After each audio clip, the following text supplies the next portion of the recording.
আহলে হাদিস শায়েখরা যে মিথ্যুক তার প্রমাণ এই ভিডিওটির মাধ্যমে করব। অতএব ধৈর্য সহকারে ভিডিওটি দেখুন এবং ভিডিওটি জনসাধারণের কাছে শেয়ারের মাধ্যমে পৌঁছে দিন। আসুন আগে কয়েক শায়েখের বক্তব্য আপনাদেরকে শোনাই। 400 হিজরির পূর্বে মাযহাবের কোনো অস্তিত্ব ছিল না। 400 হিজরির পূর্বে মাযহাবের কোনো অস্তিত্ব ছিল না। মুসলিম ইতিহাসে মাযহাব বলে কিছু নাই। মাযহাব সৃষ্টি হয়েছে কখন জানেন? রাসূলের মৃত্যুর 400 বছর পরে এই মাযহাব আবিষ্কার হয়েছে পৃথিবীতে। 400 বছর পরে এটা কে আবিষ্কার করলো? এটা কোন শরীয়ত হয়? 4 মাযহাব তৈরি হলো কখন? 4 ইমামের কেউ জানে না যে আমাদের নামে মাযহাব তৈরি হয়েছে। মাযহাব তৈরি হয়েছে 400 হিজরির পরে। কত হিজরির পরে? আপনারা শুনতেই পেলেন, তিনারা সুস্পষ্ট ভাষায় বললেন যে 400 বৎসর পর নাকি মাযহাব তৈরি হয়েছে। কথাটি আসলে শয়তানি এবং মানুষকে বিভ্রান্ত করার জন্য তিনারা বলেছে। মাযহাব বিষয়ে জাতিকে ধোঁকা দেওয়ার জন্য শায়েখরা এরকম বক্তব্য দেয়। এরা মানুষের ঈমান আমল নষ্ট করতেছে। আসুন, মাযহাব 400 বৎসর পর তৈরি হয়েছে নাকি সাহাবাই কেরামের যুগ থেকেই এই মাযহাব ছিল, সেই বক্তব্যটি আমরা আহলে হাদিস শায়েখদের অন্যতম একজন শায়েখ আব্দুল্লাহ বিন আব্দুর রাজ্জাক তিনার জবান থেকে আমরা শুনব। মাযহাব কি সাহাবাই কেরামের জামানায় ছিল নাকি 400 বৎসর পর এসে চালু হয়েছে? কি মানুষ কোন মাযহাব অনুসরণ করবে না এর কোনো দরকার নেই। মাযহাব হচ্ছে শুধু যে 4টে মাযহাব ছিল তা নয়, বহু মাযহাব ছিল। সুফিয়ান সাউরির মাযহাব ছিল, আব্দুর রহমান আল আউজাঈ ইমাম আউজাঈর মাযহাব ছিল, ইসহাক বিন রাহওয়ায়ের মাযহাব ছিল, আব্দুল্লাহ বিন আব্বাসের মাযহাব ছিল, আব্দুল্লাহ বিন মাসউদের মাযহাব ছিল, উবাই বিন কাবের মাযহাব ছিল। বিশাল বড় বড় তাবি, বড় বড় সাহাবী, বড় বড় ইমামদের মাযহাব ছিল, কিন্তু তেমন কারো মাযহাব টিকেনি।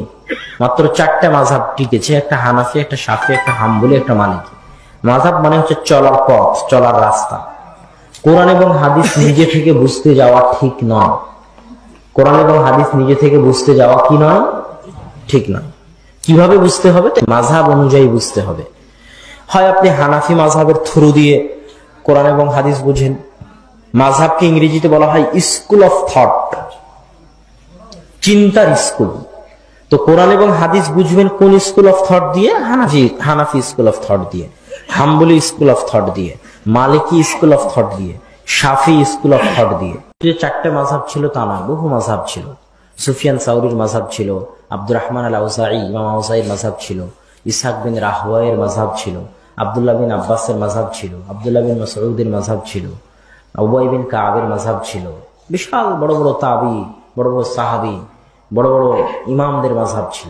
সম্মানিত দর্শক, আপনারা দেখতে পেলেন আব্দুল্লাহ বিন আব্দুর রাজ্জাক তিনি সুস্পষ্ট ভাষায় বক্তব্য দিলেন সাহাবাই কেরামের যুগ থেকেই মাযহাব ছিল। তাহলে প্রথমে যাদেরকে যে শায়েখদের ভিডিও দেখালাম, এই আব্দুল্লাহ বিন আব্দুর রাজ্জাকের বক্তব্য থেকে তিনারা মিথ্যুক প্রমাণিত হল।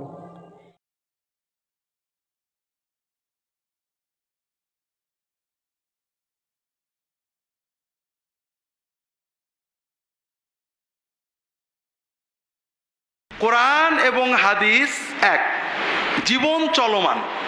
চলমান জীবনে কোরআন হাদিসকে প্রয়োগ করতে গেলে পিটাতে হয়, এখানে পিটাতে হয়, ওখানে পিটাতে, ওখানে সুতো বাঁধতে হয়। এটাকে বলা হয় ইজতিহাদ। আর ইজতিহাদ করে মানুষ যার কাছে ওহী আসে না, কাজে মতভেদ হবে। মতভেদ হওয়াটাই হলো প্রাণের নিদর্শন। কাজেই মতভেদ হবে, কোরআন এক হাদিস এক, এটাকে জীবনের সাথে প্রয়োগ করতে গেলে অনেক মাযহাব হবে। 4টে মাযহাব এখন আছে, কিন্তু তাবেঈনদের যুগে আরো আউজাঈর মাযহাব ছিল, তাবারির মাযহাব ছিল, সুফিয়ান সাউরির মাযহাব ছিল। মাযহাব তো অনেক। মাযহাব মানে কি? যেমন মনে করেন আমি বললাম কোরআন এক হাদিস এক, মাদ্রাসা এত হবে কেন? কথাটা কেমন মনে হয় আপনাদের?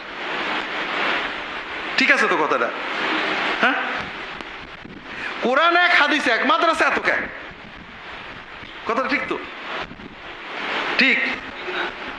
আচ্ছা, গেল কোরআন এক হাদিস এক, মাদ্রাসার পদ্ধতি এত বিভিন্ন রকম কেন?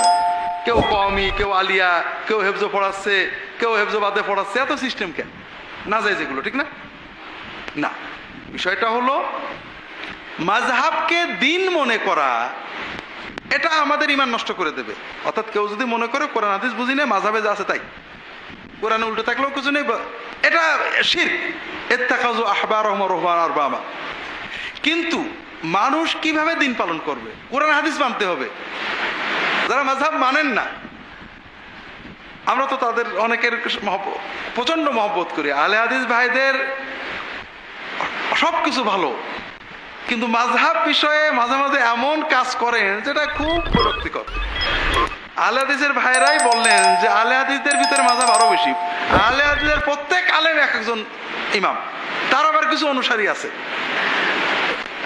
যেমন ডক্টর গালিবের সাথে শেখ আকরমুজ্জামানের মতের মিল নেই, ইনার কিছু অনুসারী, ইনার কিছু অনুসারী।